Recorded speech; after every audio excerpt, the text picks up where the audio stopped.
आज की तारीख में सरकार द्वारा जिस तरीके से आदमी की पहचान अपनी ज़मीन, अपने आधार कार्ड, पैन कार्ड द्वारा होती है, और उसके बावजूद भी अगर आज की तारीख में सरकार इन्हें पहले के मुद्दों में डालकर, इन्हें फंसाकर, इनसे मकान तोड़कर, इनसे ज़मीनें हथियाना चाह रही है, तो ये सरासर गलत हो रहा है।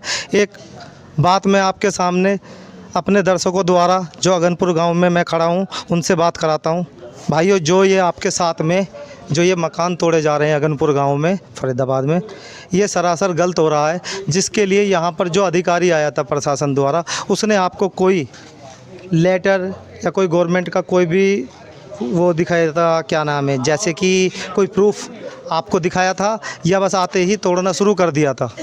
इससे पहले गांव के बाहर जो फार्म हाउस है वो तोड़े गए थे, लेकिन जो गांव में घर में तोड़फोड़ हुई है उनके पास में सुबह 9 बजे एक नोटिस आया और 10 बजे के बाद में उनके तोड़फोड़ की कार्रवाई कर दी गई।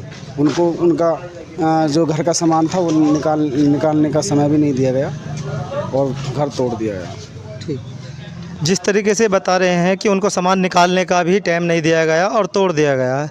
अगर सरकार पिछले एक्टों के अनुसार चल रही है, तो उस टाइम के नियमों के अनुसार में कभी हम कपड़े भी ढंग से नहीं पहनना जानते थे।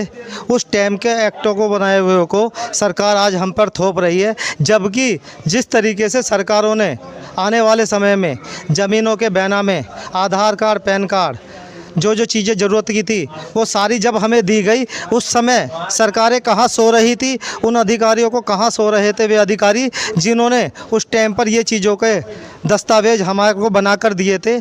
अगर हम सभी इस तरीके से सोचते रहेंगे कि पहले टाइम के अनुसार में हमारे ये जो मकान तोड़े जा रहे हैं और चुप रहेंगे, तो हम कभी भी देश में तरक्की नहीं ला सकते हैं। इसीलिए हमारे जितने भी भाई हैं उन्हें सबको आगे बढ़कर आना पड़ेगा और अपने दस्तावेज़ों के साथ में उनको सरकार के सामने दिखाना पड़ेगा, कोर्ट में दिखाना पड़ेगा। अगर ये चाहते तो ये उन अधिकारियों को जितने भी आए थे उनके ऊपर FIR दर्ज कराने का इनके पास में बहुत सुनहरा अवसर था, क्योंकि उन्होंने कोई भी इन्हें कागजी प्रूफ ना देते हुए और मकान तोड़ दिए गए थे। अगर ये चाहते तो बहुत कुछ प्रतिक्रिया कर सकते थे अपने प्रति, मगर इन्होंने फिर भी नहीं करी, और ये इनकी अच्छाई है। मगर इन्होंने चाहा कि पूरे हिंदुस्तान से जितने भी गुर्जर समाज के भाई हैं और उसके अलावा जितने भी देश के अन्य नागरिक हैं, आज इनके समर्थन में सभी को आना चाहिए।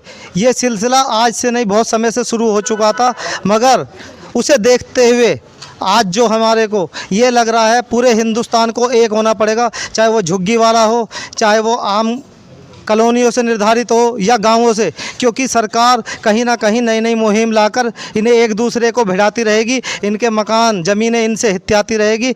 इसके लिए हमें अपने संशोधनों को सरकार द्वारा कराना पड़ेगा।